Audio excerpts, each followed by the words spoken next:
الحمدللہ وکفا دونوں کا ماسٹر کم کرنے، دونوں کا، اوپر والے کا بھی، دونوں کا۔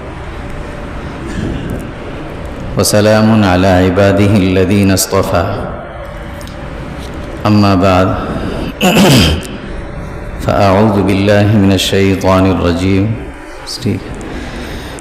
بسم اللہ الرحمن الرحیم۔ قال اللہ سبحانہ وتعالی یا ایہا الذین آمنوا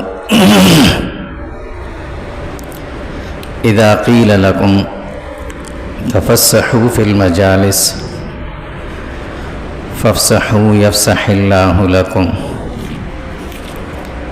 وَإِذَا قِيلَ انشُزُوا فَانشُزُوا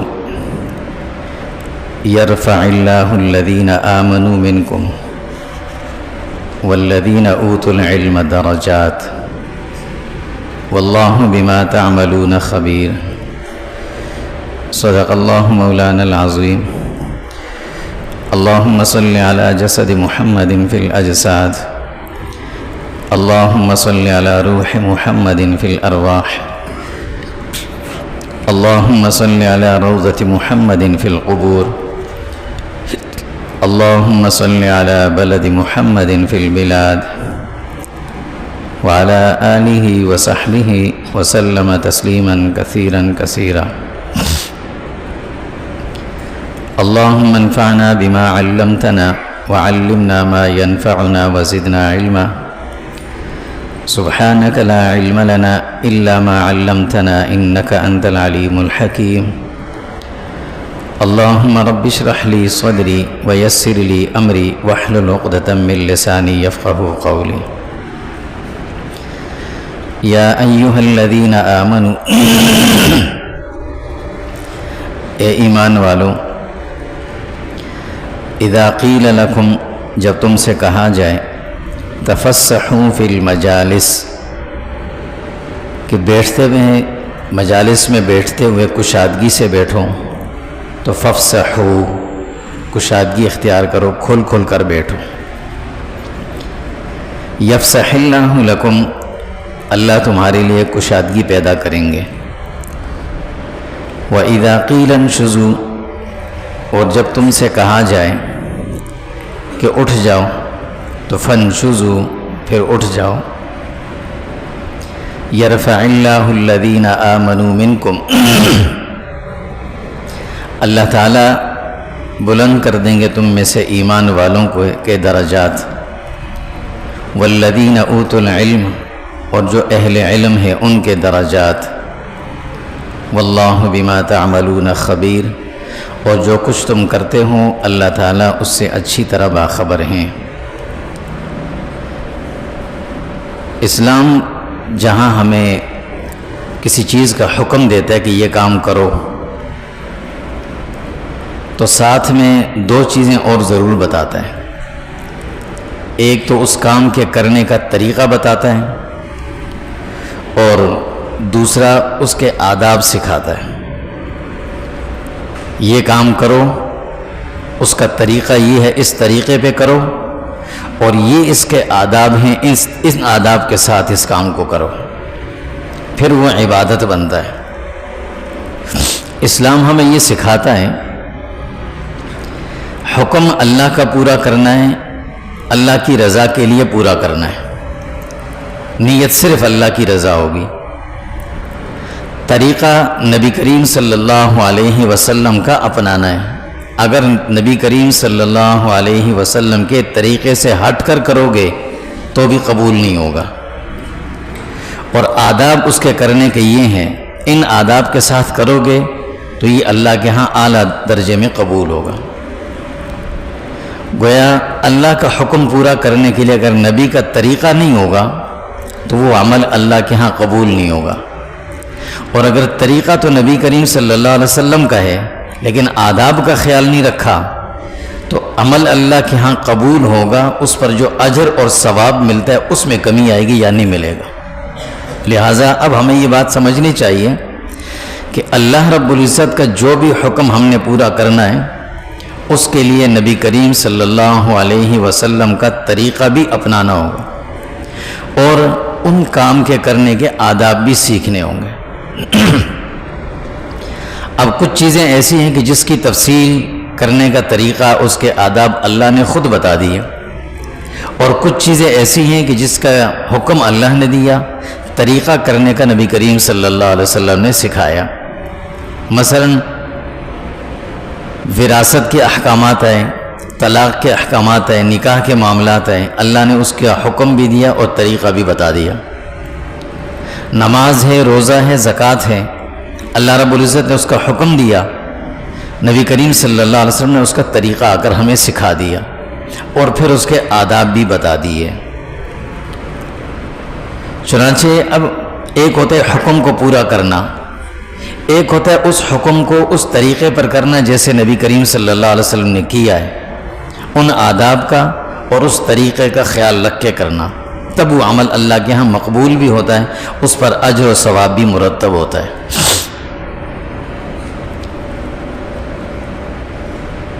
اسلام ہمیں عبادات کا حکم دیتا ہے، اور اسلام ہمیں یہ بھی کہتا ہے کہ عبادات میں اجتماعیت اللہ تعالیٰ کو پسند ہے، مل کر کرو سارے۔ نماز پڑھو تو مل کر کرو، زکوٰۃ دیتے ہو تو ٹھیک ہے، وہ تمہارا انفرادی عمل ہے، حج کرتے ہو تو سب مل کر ایک جگہ کرو، رمضان کے روزے رکھتے ہو تو سب مل کر ایک ساتھ رکھو۔ یہ اجتماعیت اللہ تعالیٰ کو پسند ہے، اور ظاہر سی بات ہے جہاں اجتماعیت ہوتی ہے، بہت سے لوگ اکٹھے ہوتے ہیں، تو وہاں بہت سی چیزوں کا پھر خیال بھی رکھنا ہوتا ہے۔ اس اجتماعیت کا فائدہ کیا ہے کہ اجتماعیت کے ساتھ جو عمل کیا جائے گا اس میں وہ عمل سنت کے مطابق ہو جائے گا۔ ممکن ہے کسی ایک آدمی کو سنت کا پتہ نہ ہو، دوسرے کو پتہ ہو، ایک ساتھ مل کر کریں گے تو عمل سنت کے مطابق ہو جائے گا۔ لیکن اجتماعیت کی صورت میں پھر آداب کا خیال رکھنا بڑا ضروری ہوتا ہے۔ مثلا عموماً جمعے کی نماز ہو گئی یا عیدین کا مجمع ہو گیا، اس میں اجتماع ہوتا ہے، مجمع بڑا ہوتا ہے، اکٹھے آتے ہیں، ایک ساتھ بہت سے لوگ جمع ہوتے ہیں، تو اللہ رب العزت نے اس کے لیے آداب ہمیں بتائے، سکھائے۔ حضرت سلمان فارسی رضی اللہ تعالیٰ عنہ فرماتے ہیں کہ اللہ کے نبی صلی اللہ علیہ وسلم نے ارشاد فرمایا کہ جب جمعے کی نماز کے لیے تم آؤ تو سب سے پہلے فرمایا پہلا کام یہ کرو کہ غسل کر کے آیا کرو۔ یہ کیوں کہا؟ اس لیے کہ مجمع بڑا ہے، اجتماعی مجمع ہوتا ہے، اس اجتماعی مجمع کے اندر سب لوگ اکٹھے بیٹھتے ہیں تو صاف ستھرے ہو کر آنا زیادہ افضل ہے، لہٰذا فرمایا غسل کر کے آ جاؤ۔ یہ کوئی فرض نہیں ہے لیکن یہ آداب میں ضرور شامل ہے، سنت ہے۔ کسی کو اگر موقع نہیں ہے غسل کرنے کا تو وضو کر کے آ جائے، لیکن فرمایا آداب اس کا یہ ہے کہ تم غسل کر کے آیا کرو، نہا کر صاف ستھرے ہو کر آ جائے۔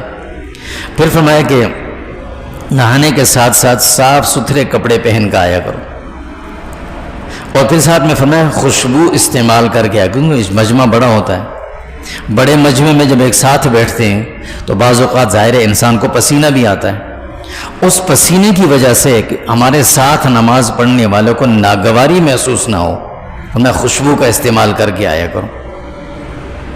پھر ساتھ میں فرمایا کہ عجیب ادب، فرمایا کہ وہ آدمی کہ جمعے کے دن جمعے کی نماز کے لیے آئے، نہا کر اچھے کپڑے پہن لیں، خوشبو استعمال کر لیں، اور پھر مسجد میں جب آئے تو ایک عجیب بات اللہ کے نبی نے فرمایا، دو آدمیوں کے بیچ میں نہ گھسے، دو آدمی بیٹھے بیچ میں جا کر بیٹھ گیا، ایک وہ ادھر ہو جا درمیان میں جا کے بیٹھ گئے، یہ طریقہ غلط ہے۔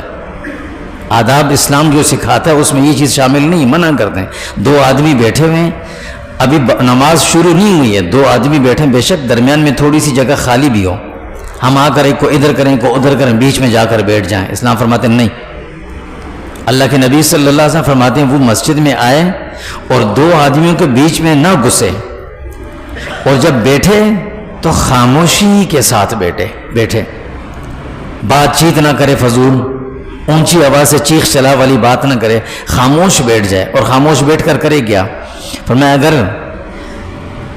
اجتماعی خطبہ شروع نہیں ہوا، وقت ہے، ممنوع وقت نہیں ہے، تو نوافل پڑھ لے دو، ممنوع وقت ہے، بیٹھ کر تلاوت کر لے، ذکر اذکار کرے، بیٹھا رہے، اور جب نماز جمعہ ہو جائے، جمعے کی نماز سے فارغ ہو کر اٹھ کر جائے۔ ان ساری باتوں کا اللہ کے نبی صلی اللہ علیہ وسلم فرمایا غفر له ما بینہ وبین الجمعۃ الاخری، فرمایا اللہ رب العزت اس آدمی کے اس جمعے اور گزشتہ جمعے کے درمیان جتنے گناہ ہوئے تھے وہ سب اللہ نے معاف کر دیے۔ کن آداب کے ساتھ؟ کہ جب آیا تھا غسل کر کے آیا، اچھے کپڑے پہنے اور خوشبو استعمال کر کے آیا، آتے ہوئے بیٹھتے ہوئے دو آدمیوں کے درمیان میں جا کر نہیں بیٹھا، جہاں خالی جگہ ملی وہیں بیٹھ گیا اور خاموشی سے بیٹھا رہا، بات چیت بھی نہیں کی۔ اب جب نماز سے فارغ ہو کر جائے گا تو فرمایا کہ اس کے اور گزشتہ جمعے کے درمیان جتنے بھی گناہ ہوئے تھے اللہ رب العزت نے انہیں معاف کر دیا۔ بعض روایات میں ذکر آتا ہے جمعۃ الآتیہ، آنے والے جمعے تک اللہ معاف کر دیتے ہیں، گویا گزشتہ جمعے سے اس جمعے تک جو گناہ ہوئے تھے وہ معاف ہو گئے، اور آنے والے جمعے تک اللہ رب العزت نے اس کو گناہوں سے محفوظ کر کے واپس بھیج دیا۔ یہ اجتماعیت کے آداب ہیں کہ بات چیت بھی نہیں کرنی درمیان میں، کسی کو یہاں تک نہیں بولنا کہ بھئی تم کیا کر رہے ہو، خاموشی سے آ کر اپنے بیٹھ کے جمعے کے دن۔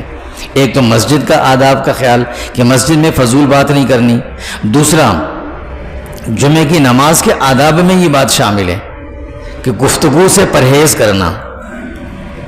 پھر مسجد میں جب ہم بیٹھتے ہیں تو اس چیز کا بھی ہمیں بہت خیال رکھنا ہے کہ مسجد میں بیٹھے ہوئے کوئی بے ادبی کے ساتھ بیٹھا ہوا نہ ہو، قبلے کی سمت میں ٹانگیں پھیلائی بھی نہ ہوں بلا عذر کے، ان چیزوں کا بھی خیال رکھنا۔ پھر مسجد میں بیٹھتے ہوئے کسی لایانی اور فضول گفتگو نہ ہو، خاموشی سے بیٹھنا، یہ اجتماعیت کے آداب ہے۔ اب جمعے کی نماز ہے، ایک آدمی آیا، خطبہ اس نے سنا اور باہر کھڑے کھڑے نماز پڑھ لی، چلا گیا، کوئی بات نہیں، اس نماز تو اس کی ہو گئی، لیکن اس نماز کے آداب یہ نہیں ہیں۔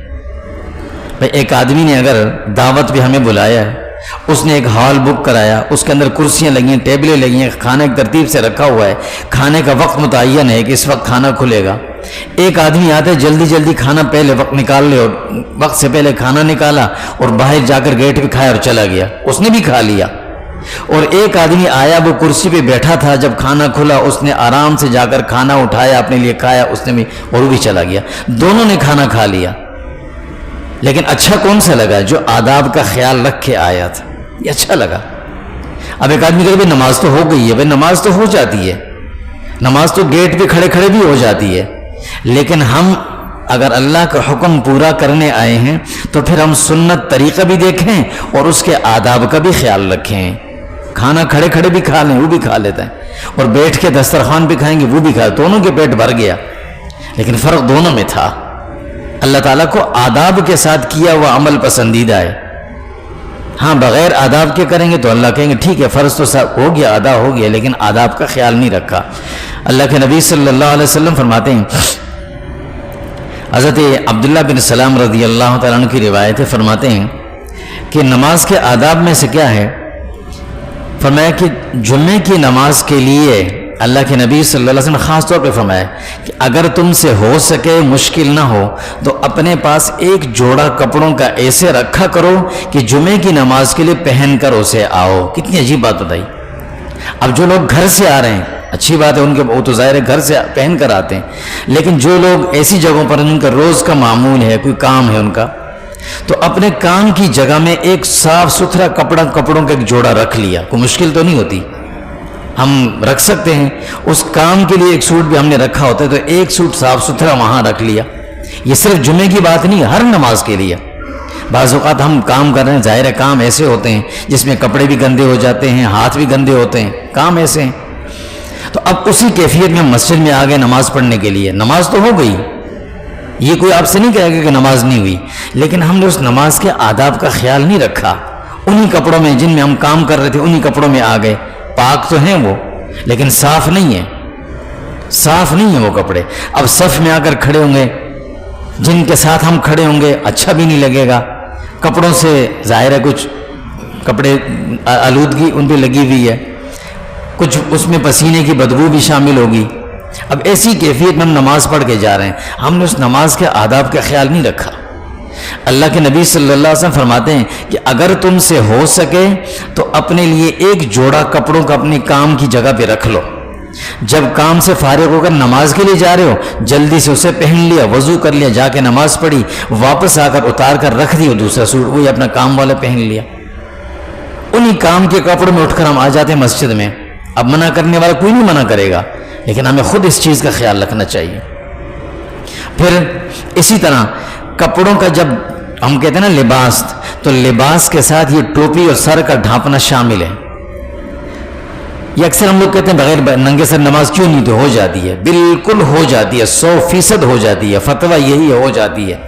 لیکن بعض جگہ آداب کا بھی خیال رکھنا پڑتا ہے۔ اللہ کے نبی صلی اللہ علیہ وسلم کی نماز بھی ننگے سر ہو جاتی، لیکن اللہ کے نبی نے کبھی ننگے سر نماز نہیں پڑھی، کبھی نہیں پڑھی۔ حالانکہ ان کو نہیں پتا تھا ننگے سر نماز ہو جاتی ہے، لیکن انہوں نے کیوں نہیں پڑھی؟ اس لیے کہ یہ آداب نہیں ہے۔ ہر محفل کے ہر بڑے کے سامنے جانے کے کچھ آداب ہوتے ہیں۔ بھئی ہم اپنے اسکول کے ٹیچر کے سامنے جاتے ہیں، اس کے آداب کچھ اور ہیں۔ ہم اپنے آفس کے بڑے کے پاس جائیں گے، اس کے آداب اور ہیں۔ ملک کے سربراہ کے سامنے جائیں گے، اس کے آداب اور ہیں، وقت اور ہے، آداب اور طریقہ اور ہے۔ اور کسی سرکاری اداروں میں، جیسے ہم کسی فوج میں یا فورسز میں ہیں، تو وہاں پہ جانے کے آداب اور ہیں۔ وہاں ٹوپی کے بغیر جانا اور ہم جا کر سلوٹ مار کے کھڑے ہوں، سب سے پہلے وہ ٹوپی کہاں ہے، تمہارا جوتا کہاں ہے؟ تو ہر جگہ کے آداب ہوتے ہیں۔ یہ ننگے سر آ کے ہم بیٹھ جاتے ہیں نماز پڑھ لینا، اور بالکل ہو جاتی ہے۔ اور یہ جو مساجد کے اندر ٹوپیاں رکھنے کا رواج بن گیا نا، یہ بھی اچھا نہیں ہے، پسندیدہ نہیں۔ کیوں؟ ہم خود سوچیں، یہ مسجد کی ٹوپی جو ہے، اس ٹوپی کا احترام نہیں ہوتا، تو جس چیز کا ہمارے دل میں احترام نہیں ہے، وہ لباس ہم سر پہ رکھ کے اللہ کے سامنے کیوں جائیں؟ اس سے بہتر ہے ننگے سر پڑھ لیا جائے۔ یہ مسجدوں میں جو ٹوکریاں رکھی ہوتی ہیں، اس میں پلاسٹک کی ٹوپیاں پڑی ہوتی ہیں، اور ثواب کی نیت سے ہم لا کے رکھتے ہیں، کوئی ثواب نہیں ہے اس کا۔ اس ٹوپی کی کوئی قدر و قیمت کیوں؟ ہم جب نماز پڑھتے ہیں اٹھا کے یوں پھینک کے جاتے ہیں، اوپر ہی ادھر، کس نے اٹھا کے وہاں پھینک دی، کسی نے وہاں پھینک دی، کسی نے اٹھا کے ٹوکری میں رکھ دی، اگلا آیا اس نے سر پہ رکھ لی اور نماز پڑھ کے پھر اٹھا کے پھینک کے چلے گئے۔ اس کو ہم نے نام دی تھا نماز کیپ، نماز کی ٹوپی۔ یہ بالکل غلط ہے۔ اللہ کے سامنے جانے کے لیے وہ لباس پہن کر جائیں جو اچھا ہو۔ دیا کس نے؟ سب کچھ دیا کس نے؟ اللہ نے دیا ہے۔ تو اللہ کے پاس جاتے ہوئے ہم اچھی چیز پہن کے نہیں جاتے۔ ایک حدیث میں اللہ کے نبی صلی اللہ علیہ وسلم فرماتے ہیں کہ اللہ فرماتے ہیں کہ میں نے تمہیں جو چیز کھانے کو دی ہے، اچھا رزق، اور پہننے کو اچھا لباس دیا ہے، میں دیکھنا بھی چاہتا ہوں تمہارے جسم کے اوپر وہ۔ اب ہم اللہ کے گھر میں جائیں تو وہ لباس ہی نہ ہو سرے سے، وہ ٹوپی ہی نہ ہو سرے سے، ایسے ہم جائیں اللہ کے سامنے، اچھا نہیں لگتا۔ یہ غلط بات۔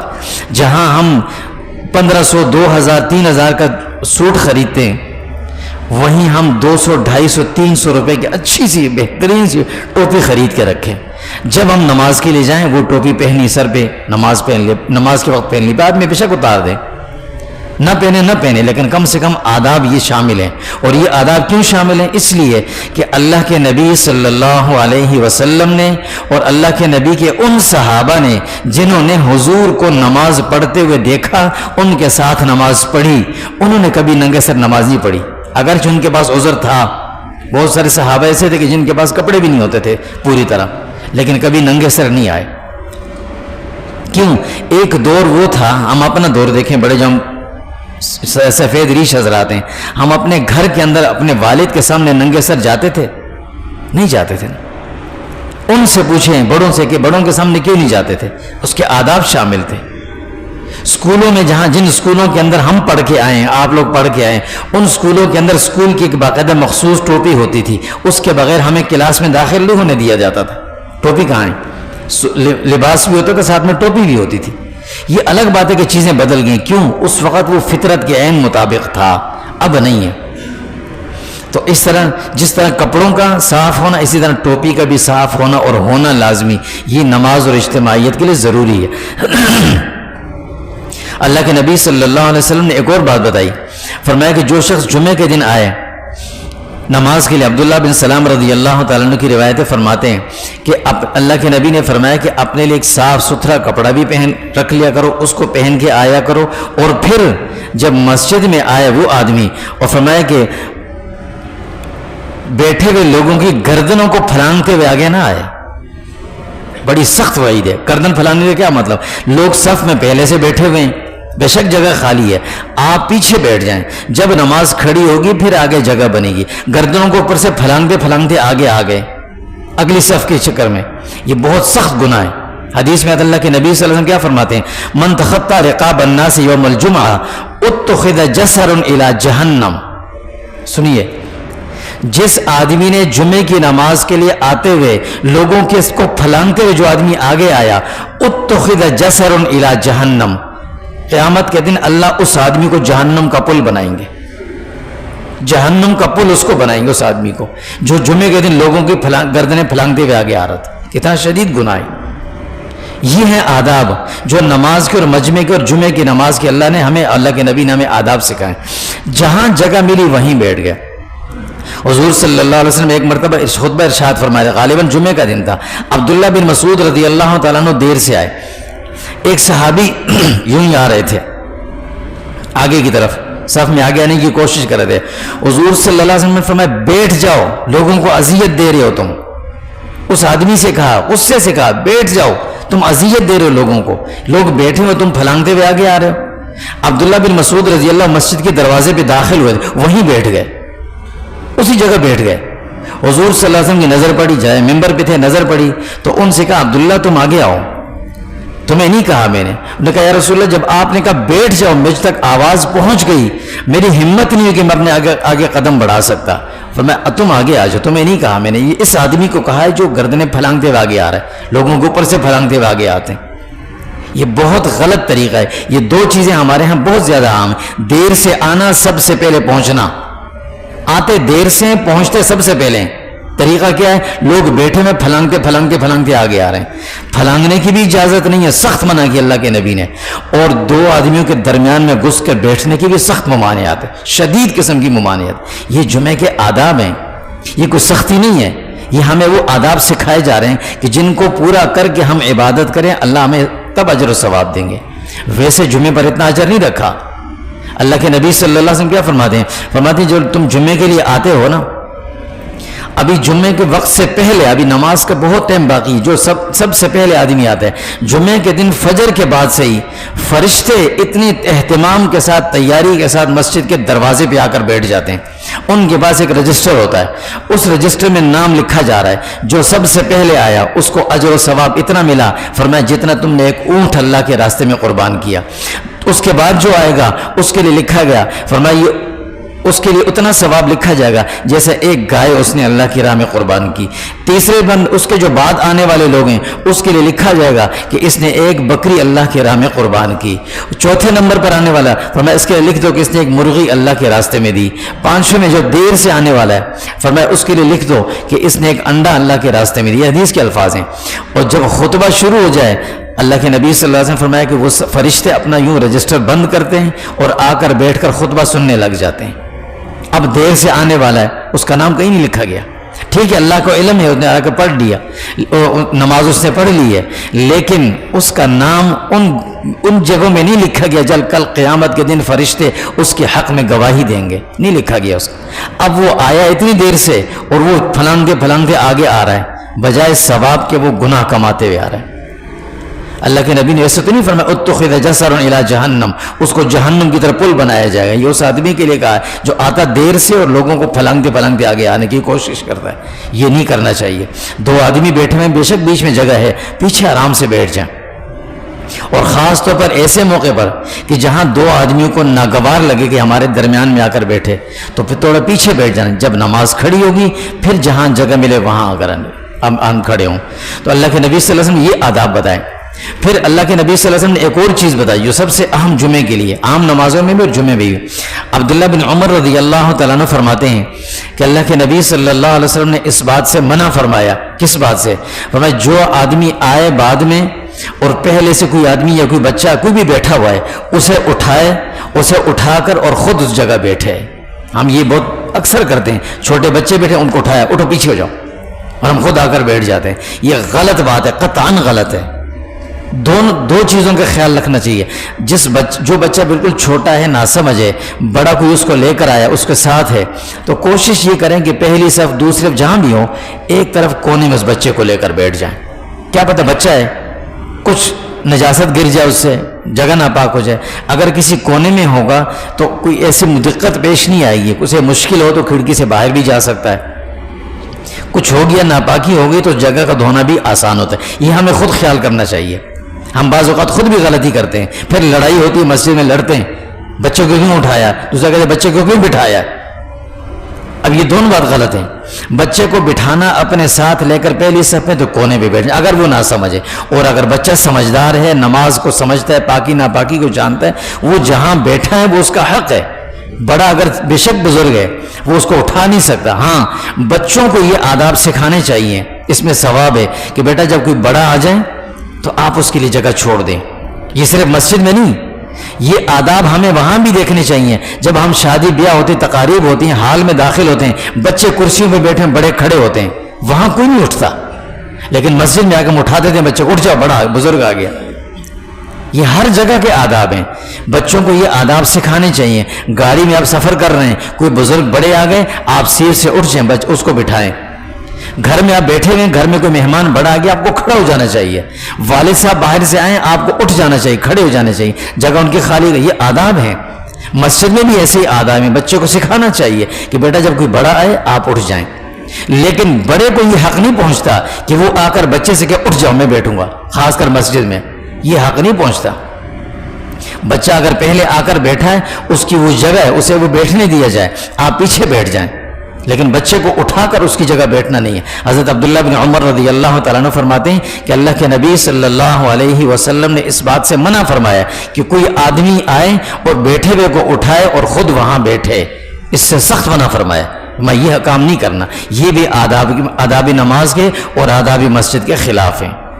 تو یہ وہ چیزیں جو اللہ کے نبی صلی اللہ علیہ وسلم نے ہمیں جمعے کے دن کے آداب سکھائیں. کیونکہ مجمع بڑا ہوتا ہے، ہر قسم کے لوگ آتے ہیں، بہت سارے لوگ اکٹھے ہوتے ہیں، بہت سے ایک دوسرے کو جان پہچان بھی کسی کی نہیں ہوتی. تو ان آداب کا خیال رکھ کے اس طرح سے جمعہ کی نماز ادا کی جائے. فرمایا کہ جب وہ اس طرح سے خاموشی سے آیا، بیٹھا، ذکر اذکار کیے، نماز پڑھی، خطبہ غور سے سنا، اس کے بعد سلام، نماز سے فارغ ہوا، اپنی سنتیں ادا کی اور خاموشی سے مسجد سے باہر نکل گیا.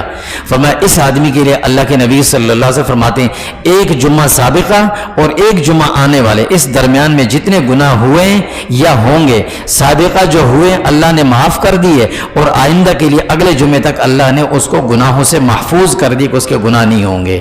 اللہ تعالیٰ میں سمجھ اور عمل نصیب فرمائے.